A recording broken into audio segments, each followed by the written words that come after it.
here's the first thing I've been thinking to ask you. So you're one of the people who's worked on platform as a product for a long time, going back to the pivotal days and beyond. And I helped, as they say, refresh a white paper on it recently. So I read kind of a history of our view of platform as a product. And do people actually have like product managers? Has that survived this long, that there is a product manager on platform teams? Yeah, there is. And whether, we run into the scenario where there is actually a product manager doing product manager things and designing a platform. Nice. There's also the scenarios where they're still just trying to figure out what it means to do product management, to design a product, to design that internal offering. And it's more project management. So like there's, making sure we're speaking the same language, we're talking the same outcomes that we're trying to drive towards. But there are customers that we work with that have really embraced the idea still to this day, that the idea of building an internal development platform to host their internal developed apps, I should say, is a novel concept, and they should continue to pursue that. And whether that's on where we started this journey, a lot of it was in the Cloud Foundry ecosystem. Now it's transitioned over into whatever your containerized or non-containerized platform, for that matter, to try to to build that value for your organization. And do you think it's like best is a word that, as the AIs like to say, is doing a lot of work. But like, do you think that's like the best start? Not start, but do you think it's good to have a product manager, or can you get by without having one? Like what? I think it's important to have a product manager because, and again, not that a product manager isn't a technologist, but we've got, folks that are, want to solve an engineering problem, want to go in, figure out how to, with duct tape and baling wire and various different tools and solutions, get to a technology solution. But many times what we don't do is actually talk to the users of the system. We assume that the users want what we would want, but maybe we don't have the same perspective and they aren't trying to solve the same outcomes. Maybe we're trying to solve problems that are, our problems as the platform team or the technology group that provides the infrastructure. Instead, let's actually do some end user design, talk to the users of the system. Let's use that persona within our team to help us distill out what success looks like, not just for ourselves, but for the actual end users that we are delivering this said service for. Well, I want to get to this. Why don't you? It's great to actually talk to the people who use the stuff you build. Yeah. Core concept, I think. Crazy concept. But why don't you introduce yourself first? Okay. Yeah, Caleb Washburn. I'm the CTO over here at MomentumAI. We are a platform engineering consultancy. Lineage, as we talked about earlier, was started this journey even prior to Pivotal. Started this, I was at State Farm Insurance for many years doing enterprisey things at State Farm and building platforms there. Decided to, move that over into Pivotal and start, consulting with, large companies doing the same thing. And then the lineage of, Pivotal, then VMware, then Broadcom. And then me and my business partner, Joe Fitzgerald, who has done a lot of platform as a product, white paper work back in the days. We decided to start a consultancy and start, as we say, get the band back together and work through providing, this kind of approach to, modern software development, meeting platform engineering and figuring out how we can continue the conversation of having developers and engaging with them as our end users, as well as working to, figure out how to wrangle the various different infrastructure that we run this on and ensure that we're getting that outcome for all involved. Yeah, I think State Farm was a, let's say, significant account. Yes, a tiny one. I started at Pivotal in January of 2015, and it feels like that was, I don't know, sometime around then was when there was a lot of work there. So everyone was very excited about that. And it is as you well know, it's I don't know. Well, tell me how you think about this. Is like the people that not the people, the applications that we support ultimately are like, to sort of boring. like they're like core infrastructure for how the world runs, but it's not like, you have to be a special kind of person to think insurance is fun, or like, logging in to see your bank stuff, or like controlling a factory floor, like all that kind of stuff. But like, I don't know, like, how do you, what do you find enjoyable in supporting those kind of applications? Like what? Yeah, I think it's more making this as frictionless as possible for the people writing that software, that they can handle the less than exciting set of services that they're writing, so they can focus on more interesting problems. And those interesting problems are things that they can help their business evolve, help their business innovate, not wrangling a bunch of YAML to get things to be deployed. So it's like, how can we move the abstraction so that the platform just it does what it's supposed to do. It provides me the right guide rails. It makes it easy for me to quickly innovate, deploy solutions in a consistent way. Again, I like to say, it makes it easy to do the right thing, but not impossible to do the wrong thing. So we try to provide those right guide rails, but there's always going to be that user that needs to do something a little bit different than what maybe the guide rails are there. So we want to be able to at least be able to do those types of things so that they can explore and innovate. But then we find those new patterns. But you can only do that when you engage, when you have conversations. And that engagement has to happen by communicating, not through a series of tickets, not through a series of saying no's. It's how do you really embrace your users and understand what are their needs, what are the things I can do to take that off their plate, and that for the type of people that like to do that work, it's pretty rewarding to be able to empower other people to go do the work they want to do. So you can take some of those activities off their plate. I'm rewording the delivery you were saying there as we make writing software for the insurance industry as fun as possible. Yeah, or whatever vertical. Exactly. Yeah, exactly. Like we remove all of the as they used to say, toil, the drudgery work. Well, as you're saying, like it does seem like when I've like observed and talked with people about platform as a product over the years, I started out with product management because I think it feels like it feels like the core thing that starts to make it as a product, rather than just like platform engineering. And the way that you worded it in a, let's say 1/8 joking way, because it is pretty serious, is like, what you should do is talk to the people who use this and like help them. No different than if you're writing, a custom software application, you're going to try to understand what problem am I trying to solve, so that my end users have a desirable experience, a good user experience, and it's intuitive. It's easy to do the right thing. We're just taking those same concepts and applying it to, the application, which is a platform. So why do you think that isn't already the normal state? Like let's say, I mean, actually, whether it exists or it's brand new, right? Like if you think of the teams you work with, like, it's a team of people doing a platform, they're building one, or they're running it. And like, if you get to the point where you're like, hey, you should do some product management, whatever words you use, but you're trying to move them towards this way of thinking, like, why are they not already doing that? I think the instincts are to do it. The reality is it's hard. It's hard to really, in a lot of places that we work in, it's a centralized team. There's thousands of developers. Yeah. You're trying to figure out how to meet everyone's requirements and needs.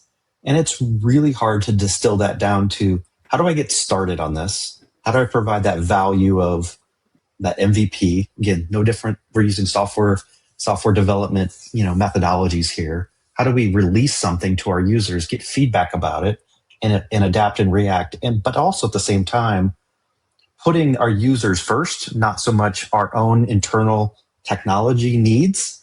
where like, oh, the easy thing for me would be, I've proven out, here's some Helm charts, here's a Kubernetes cluster manifest, I've given it to you, I'm out of the way now, it's your job to go figure out how to do this. That might be the simplest way for me to provide you this. And maybe that's the quickest way for you to get started. But what we tend to find is when you start to do this at scale, now I've got probably a clone of the original golden way to do this. Yeah. Morphed 50 different ways, 500 different ways. And then we get a security vulnerability that comes in. Right. And then that's when there's an aha moment of, oh, we can't just give a golden approach to this. And then the way we react is we send an email to a mailing list of, if you use the golden blueprint, please patch the golden blueprint with these. You have to really think about how you internalize that. I saw this a lot with, in a similar but different world in which, this was the way we were doing Jenkins pipelines way back in the day, where someone would go figure out how to daisy chain all together the supply chain. They'd publish a blueprint, everyone would use it. 6 months later, you go look at it, look like it originated from the original thing, but everybody's kind of tweaked it for their own needs. Instead of having the conversation back with the original provider of the product to say, could you make these changes? It was just easier to tweak it myself and morph it from what it was originally. And that's where large enterprises really struggle of, because there is this communication and this toil between the team providing the solution and the team needing it, that when I can't be receptive enough or reactive enough to give you what you need when you need it, I just fork and move on, and then we deviate. And then that's where, well, we don't need someone to centrally manage this. We're good until you're not. You're making me relive thoughts I've had over the years, and in a helpful way of, like, it does seem like your build pipeline and your platform are like always in a cold war together. Like there's I don't know if there's a lot of overlap in, let's say, the business outcomes they're trying to achieve, and then also the I don't know a kinder word than enforcement, but the capability that they're delivering. Right. And I don't know if I've seen many instances of them being like allies. Like, it seems like there's back in Pivotal, we used to have our own build pipeline thing, kind of, in our own delightful way. Right. But I don't know. How have you seen those two things relate, or be friends, or kind of at odds with each other over the years, and where are they nowadays? Yeah, they're definitely can be at odds with each other, because ultimately it's a step in the process. As back to the original haiku that was out there of, take my code, run it in the cloud, I don't care how. But yet we do care how now, all of a sudden. We do right. have strong opinions, and we do want to do things in a certain way. And so, again, this is where there's strong opinions on both sides of this equation that I find a lot. You've got, a DevOps team that is really opinionated about, here's the right tool to do build, here's the right tool to do scan, here's the right tool to do a lot of these things. And they make those decisions for their organization. But we find those decisions change quite often, more often than you would think. I'm using this security scanning tool because it's the best one today. Well, what happens if it changes? What happens if I fall out of favor with that contract or that vendor? Now this security tool is wired into 1,000 pipelines across my organization. Get a strong dependency on it. Now I got a strong, it's like, oh yeah, but it's all consistent. So changing it would be really easy. So you're going to go talk to 1,000 people and have them go change this versus, is there a way that I can think about providing this as more of a centralized service, more of something that is giving me the outcome, just like that's what we're trying to do with a platform. Cloud Foundry sort of enforced this was the way it was working because you couldn't distribute it out. It was like you had to create a central team. You had to, because it was a platform that wasn't like you could plug and play and put your different pieces in as a consumer. It had an API. I used that API. I didn't really have to know what was beneath that API. And that's really where we're trying to move platform engineering teams to think about that. And if you're talking about doing, Kubernetes, it's how do I provide that application custom resource definition so that beneath the covers, I can swap out the pieces and parts that provide the capability, but the consumer is abstracted from that. It's the interface is the important thing of getting that contract right. But beneath the covers, I'm going to change out what my ingress controller is. I'm going to change out maybe how I do logging. I'm going to change out, and that's what Cloud Foundry provided, that really strong abstraction for us. But it's not there today in a Kubernetes ecosystem. There's not that, CNCF specification that says this is what an app CRD should look like. Right. It's open to whatever awesomeness you want. And it's super powerful because there's this huge ecosystem in the CNCF of solutions, and that's really empowering, but it's really also very daunting. And there's a lot. It's not that hard to get started because of all of the content that is out there. It's really hard to adapt and react when, Nginx decided we're taking away the open source ingress controller. Oh, right. Well, that's been our ingress controller. Now that's wired into thousands of deployment manifests.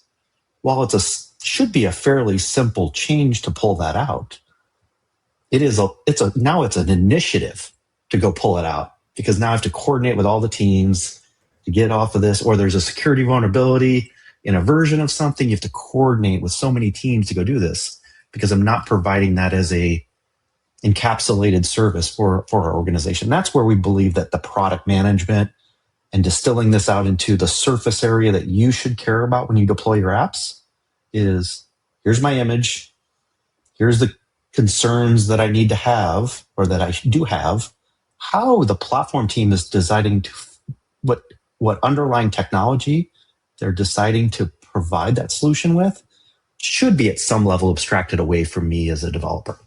Well, it's really hard though. I have an application development background, and so I don't know. I just pretend like I know what infrastructure is, or just sort of pick it. I'm a bit of a dilettante, I guess. But it seems like, tell me if this is incorrect, but it seems like infrastructure people don't end up using layers of abstraction. Like most infrastructure people I talk to, they know and talk directly about the infrastructure that they use, right? They even self-identify of I'm a Kubernetes admin, I'm a Red Hat admin, I'm a VMware admin. Whereas, a developer will say I'm a Java admin, I use this framework, but very early in an application developer's life, whether or not you follow it, you've got to go worship at the altar of the layer of abstraction for exactly what you described, all the reasons. But I don't know. Do infrastructure people have that concept? They do, and they do exist. I will say, as a little bit of a shameless plug for us and the way that we work, most of us are either former software developers that have learned infrastructure, or we're infrastructure people that have learned about software development. We try to figure out how to be that, just like product management tries to figure out how to understand the requirements of the users, translate what my consumers are saying they need into a solution that lets them focus on their value proposition, which is hopefully they like writing software, and that's why they're a software developer, not that they like wrangling Terraform or wrangling Kubernetes manifests or figuring out all these infrastructure-centric concepts. Now, some of them do because they have interest, or because it's been hard to do the right, within their organization, because they haven't had an infrastructure team providing them a delightful experience so they could focus on writing software. So they just took it into their own hands. And that's really, how many of us got to where we were, where we had a potentially a negative experience, or not a great experience, when it meant I had my app, I want to deploy it. It doesn't seem like it should be this hard. Yeah. So let me dig in and figure out why it's as hard as it is. And then trying to be that conduit between folks that really, really know infrastructure and networking and storage and all the things that, just have to be there. When you turn the lights on, they just have to work. And there may not be that exciting of a technology thing to figure out. But if you don't know this stuff and you don't have it working, your applications are going to suffer from that. So again, it's important to have those deep technologists in that infrastructure space, but then we're trying to provide that through product management, treating it as a product, people that can sit in that intermediate between software development teams and the infrastructure teams and translate. They're saying this, but they really mean this. And an example of that is a lot of times I'll go into an organization and they're like, it's like, what's your platform? And they're like, Kubernetes. And we're like, okay, so it's based on Kubernetes? No, we just provide Kubernetes clusters to our developers. And we're like, but why? And they're like, because that's what they said they wanted. Right. And it's like, so they just want a Kubernetes cluster so they can figure out how to do DNS, TLS, storage, all these concerns, load balancing. Yeah, that's what they said they wanted. And as we dig in a little bit more, many times we talk to the development teams like, yeah, we said we really want a self-service API that provides a lot of these capabilities for us so we don't have to work. But the easiest thing for us to say is give us a Kubernetes cluster and get out of our way. It's not that that's what they wanted. It's what they knew you would give them so that you're not the barrier to them, providing and building their own platform for their own set of applications. This must be some snappy phrase for this, but it's the lowest common asking for what I want for. Right. like I'm maybe you could do more, but chances are you can't, but I know you can do this. So we'll at least ask for this, which that doesn't seem like a very good relationship between those two groups. Both groups are like, I feel like I got what I wanted because the infrastructure team's like, I can vend Kubernetes clusters. That's an infrastructure problem. I've solved this. I can sleep at night. I've got a mechanism to do so. I know how to do some level of monitoring. I don't need to know anything about the applications that run there. And the application team is like, I avoided a form to go deploy my app because they've given me Kubernetes as a self-service API. But there's a missing piece here that makes it way more enjoyable, way more productive. It's thinking about how you take these Kubernetes clusters that you've gotten and provide a better user experience, a more consistent deployment experience for all of your developers. And that's where we think that team that sits in the middle, many times it's either the infrastructure team starts to go up or there's a team organizationally.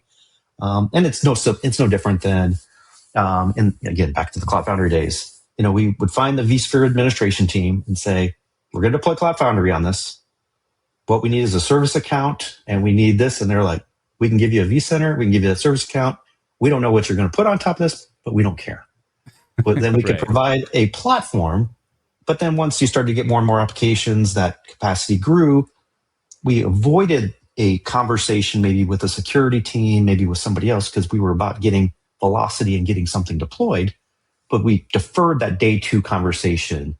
And instead, when we have that day two conversation up front about what we're trying to accomplish and here's what we're doing, we get everybody on board up front. It takes a little bit more of an investment up front, but you're going to get longer the better outcomes at the end of this is we're not trying to reel this back from a feeling of shadow IT.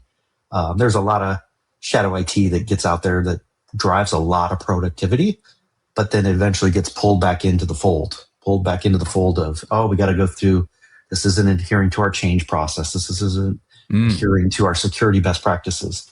We're seeing that right now with AI adoption as well, because it's just the next level of, I just am able to use these AI solutions that are provided to the organization. Many times there's not that strong governance model around that either. Right. It's sort of like let productivity flourish and we'll figure out how to manage it later, which, a jokey phrase I like to use nowadays is like the operations person is always one of their mottos is like, not my mistake, now my problem is like a lot of what they end up dealing with. Well, I forget the exact year. Maybe I want to say 2022 or 24. I don't know. I should go look it up. But there used to be, so there's these three words in our area, IDP.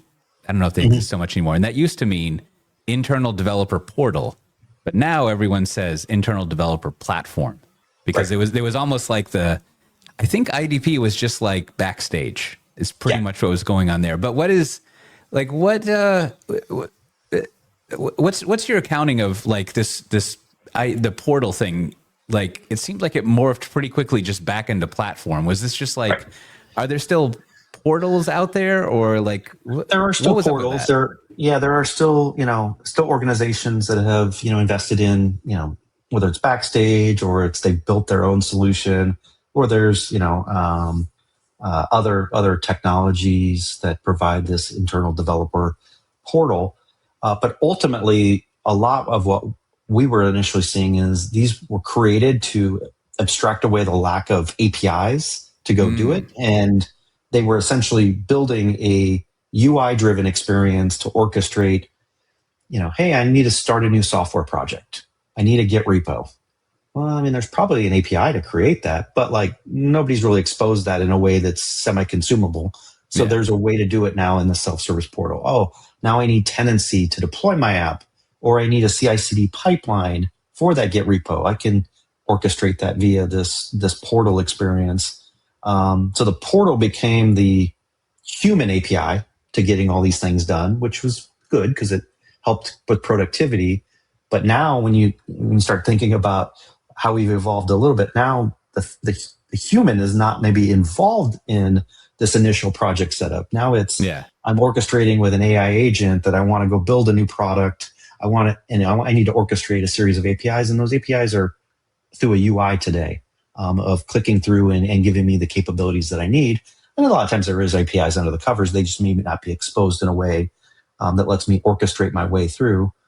But the core tenant is there, whether it's an internal developer platform or portal. It's having this API abstraction, whether even that API is a UI that you're clicking through, so that you're trying to solve the same problem as providing encapsulating what the process is to get things from idea to deployment. And the platform is a piece of that under there. And there was a lot of things done to maybe shield you from Kubernetes in a lot of these IDP solutions, whether they were Backstage or any of the other things that, I just need tenancy inside of a hosted environment. And maybe that's a namespace in a Kubernetes cluster for now. But many of that is what we've seen as well. Yeah, I mean, it seems like, well, I don't know if there's maybe it's the case now, but there was a lot of movements over the past, what year is this? Like 5 or so years that were basically just kind of making Kubernetes useful for many of the reasons you were going over, whether it's like adding that human API, as you're saying, of a portal, or, not just allowing it to be the anything and everything. It's a super powerful technology, but with, great power comes great responsibility. I mean, you can do a lot of things, and there's a lot of ways that you can add complexity into your environment or into your deployment. And it's figuring out that right level of what at the end of the day, the beauty that I always go back to the Cloud Foundry stuff. The beauty of that was most of the applications we're deploying were an application to serve an endpoint. Yeah. Why do I need a service mesh, and why do I need all of these different capabilities to do that, or complexity? And maybe under the covers, there is a service mesh. It's not exposed to me that I need to know all these things. And that's where, some of the cloud provider solutions that a Google Run, a Fly.io, these things were really good about take my application, give me a URL that terminates TLS and adds it to DNS. If you solve that problem pretty elegantly, you're solving like 80% of what people are deploying applications for. Now we've got now these new modern workflows where they want to do, different types of applications. They need, batch applications. They need queuing and messaging and all these other kind of ways that they want to run applications that are maybe not a URL that they're serving up, but that's where you need to then have that set of patterns to do that as well. So a lot of that's what we're finding is, but again, it all comes back to like tenant one of like, talk to the users. When you deploy your app, what are you needing from the infrastructure? And is there a way that I can provide you that is not a document you got to read in triplicate to figure out how to take my source code, put it in a container, run it, and give me a URL?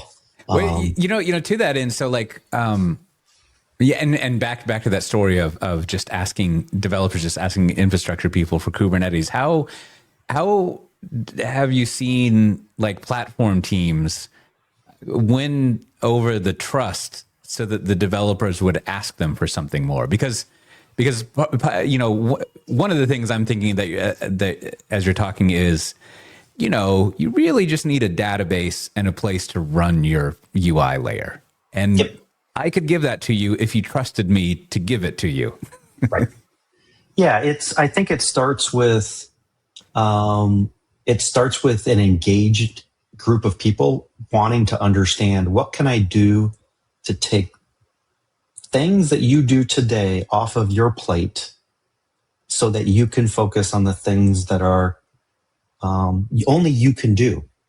Only you can build this particular business application that has this specific sets of requirements because you understand that context, versus if I can go figure out the way to provide databases to not just you, but to multiple teams, now I'm driving value for my organization, and providing a way that together we are working through how to simplify and how to meet the overall business objectives that both we have from a technology provider, figuring out ways to consistently provide these cross-cutting solutions so that you can focus on writing software and driving, hopefully, revenue for our company, because we should be mutually aligned that if our company is doing well, I'm doing this piece of it, you're doing this, and we're working together as a team to solve this problem, versus breaking down some of those silos is really hard within these large organizations. And we found that too when we would engage. It's like,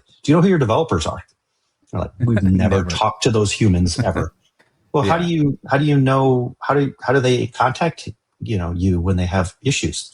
Oh, we've got like there's either a chat system or it's like, no, but have you actually talked to the humans that sit on the other side of this? And it seems like such a simple concept, but it is very foreign in large organizations because there's just so many humans that are working at a lot of these places, that actually getting them in the same room and having a conversation is really, really eye-opening, and really, opens their understanding of, oh, I actually understand what they're asking for now. Not message was lost in translation between all of the ServiceNow forms that they were filling out to give me, what they had to do before.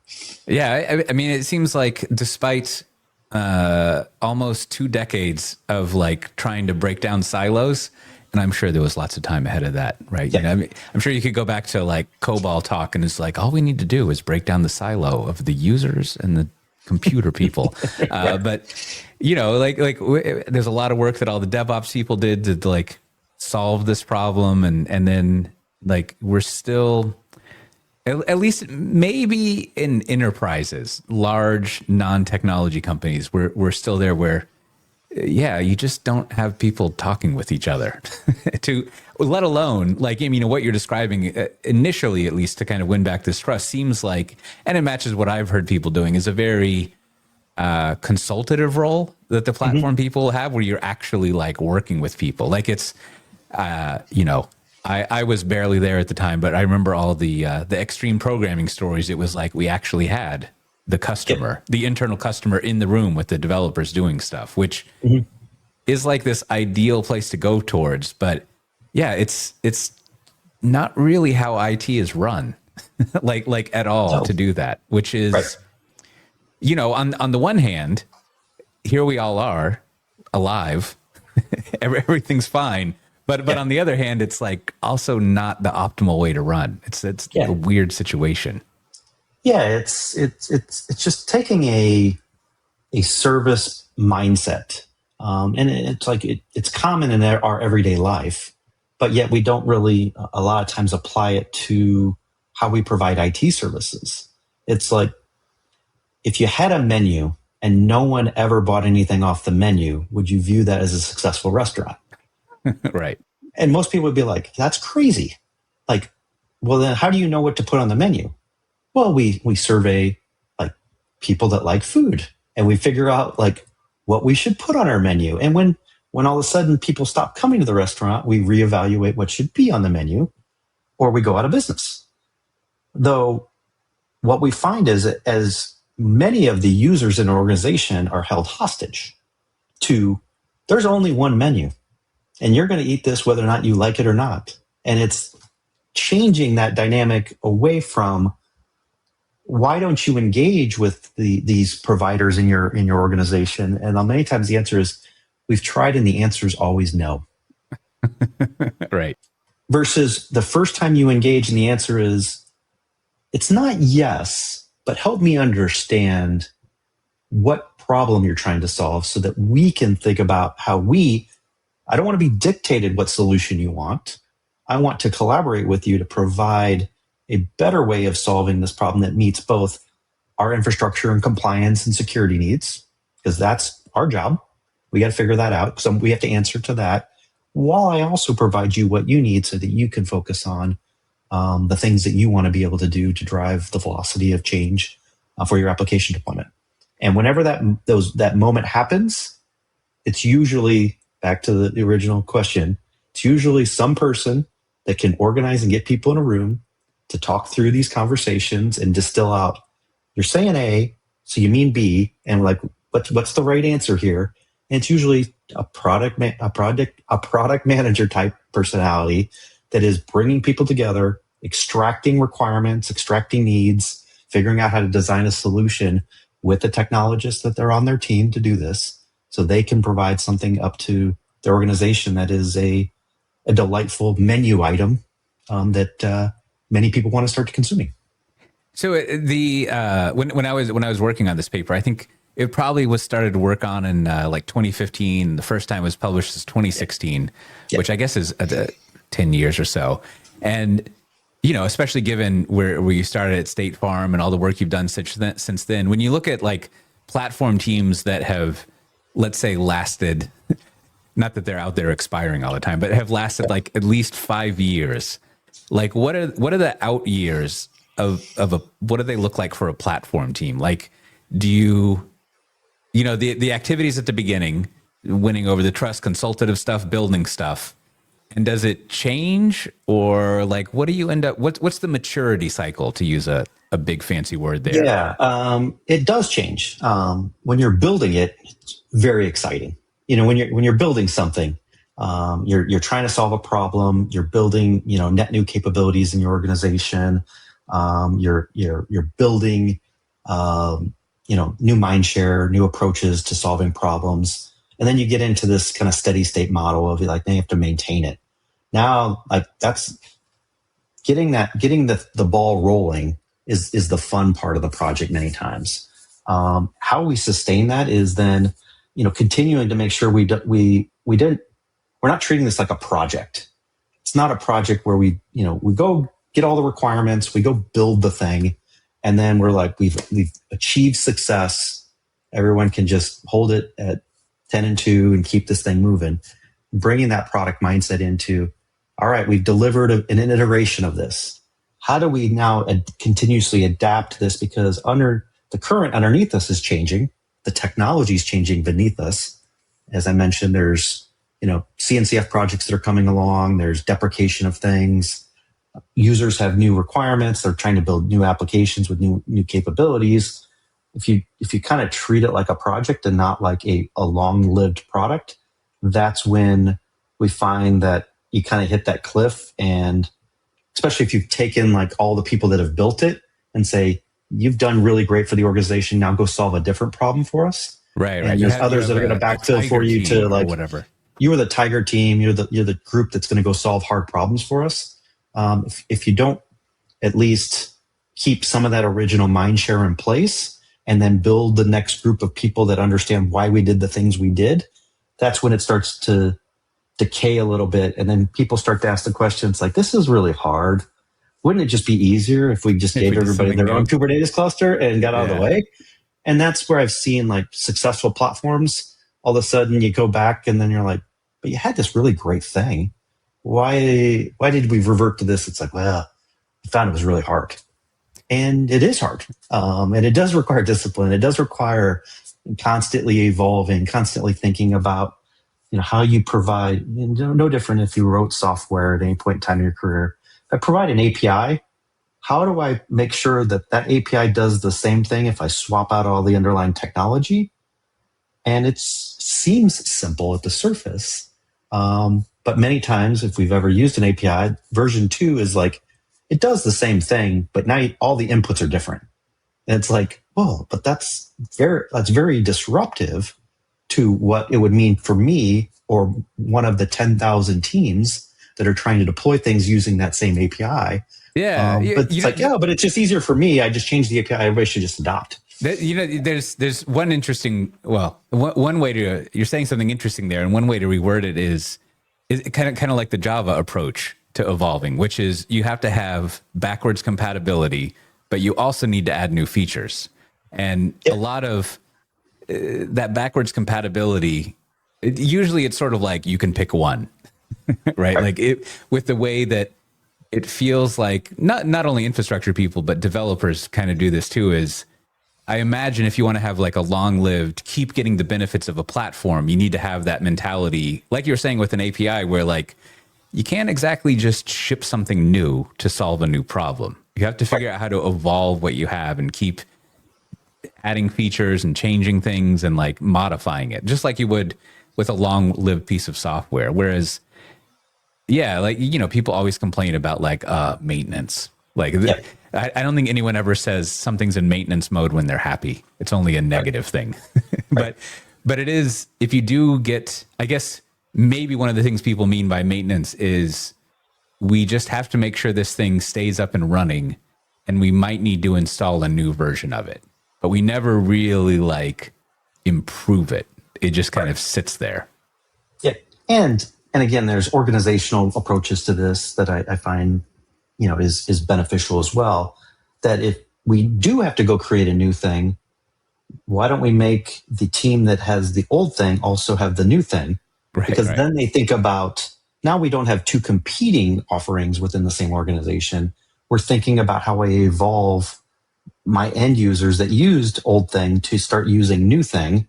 And then that lets me retire old thing if I've done that appropriately. Or maybe I modify and adapt the old thing so that it's not really an old thing. It's just version 2 of the new thing. And now it has sensible defaults for the things I didn't know before. So you could still use the old API, and I would still get the new outcome that I'm hoping to get for most people. But it's bringing a software development and an API mindset to platforms. Yeah. I mean, I think that I don't always remember to think of it that term, but like layers of abstraction, all the like paying attention to what your users have, but like a lot of that you can also summarize with like have an API mentality for things, right? Because an API by definition, kind of like your restaurant that has no customers, an API has to have users, or why does it exist? and there's many times where the API is too restrictive, and that's the balance that you'll find over time. It's like, I've built this API, and it's like, it really works well for that one user. Well, then it's like, that's not really going to scale because you solved it. It's too granular. It's just a custom thing going under the name. It's a custom thing now, right? Thing. Yeah. Yes, exactly. Well. So I mean, tell me about what you guys do at Momentum. Like, what? I don't know. What's your practice like when you go in somewhere? Like, what do you do with them, and how long do you stick around? Like, what do you do? So a lot of what we do is, we work to bring in a platform engineering mindset, treat your platform as a product mindset. And crazy enough, what we try to do when we first show up is, let's bring all the people together and have a conversation about what problem are we trying to solve? Like, what is your current state of the union? What technology are you using today? Let's not just say, let's change the technology. Is there a way that we can adapt the current sets of technology you have? Say you're a Kubernetes shop, say you're not a Kubernetes shop, say you're public cloud or private cloud, whatever it is. What are your users trying to accomplish? What are they struggling with? How can we come in and adapt what you've done today and provide them a better outcome, provide you a better outcome as the provider of said technology, so that we can have a win-win situation here? And a lot of it is really trying to bring that product mindset, go in, do an initial project inception, figure out like, let's get some of your end users in. Let's get some candid feedback about what's it like to deploy applications here. Get some feedback from you. What's it like to manage the infrastructure here? Let's figure out how we bring this all together and work together to create a solution that allows us to, on really whatever technology. We don't sell a product. We're purely a platform consultancy. So, we don't have a dog in the fight when it comes to what product you decide you want to use to solve these problems. So that provides us a little bit of a, Switzerland approach to coming in and really just helping figure out the state of things and how to move you into a better place so that you can point back to some outcomes that it used to take this long to deploy applications, this used to take this long to patch applications, and or from the infrastructure side. So it's really about helping companies wrangle the technology that they've decided to invest in, whether that's in the private cloud or in public cloud. So you pretty much like, let's say, verify and probably there's a lot of helpful modifying of the and help launch the platform strategy. The strategy in that sense is always launch weird, and or help kind of take it to the next level. A lot of organizations will have a strategy, and it's achieving outcomes. Is it achieving the desired outcomes that they could be getting if they would kind of understand and further have that conversation with their end users? Right. Yeah, do some platform therapy. Just help figure out what they actually want and need and how they can get there, and give some tools to make it possible.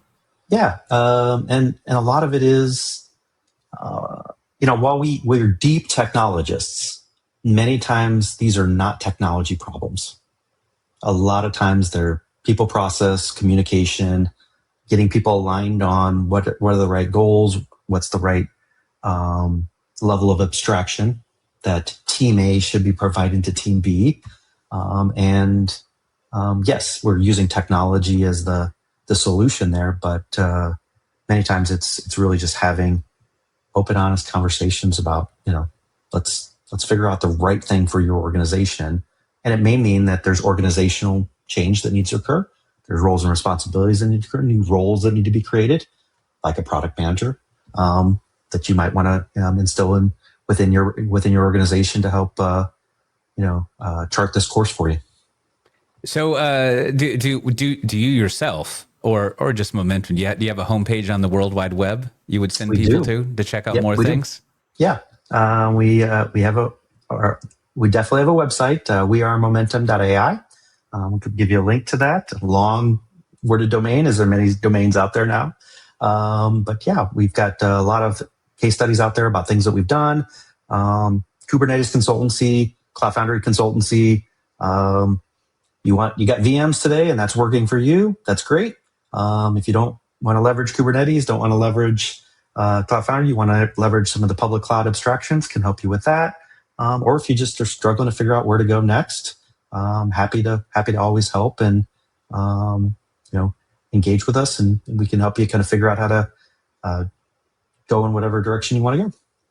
All right. Well, that was great. Well, thanks for being on. It was fun talking to random questions here and there. For things sure that pop up. Yeah. All right. Well, that sounds good. Well, we'll see everyone next time. Bye-bye. Right. See y'all. Thanks all.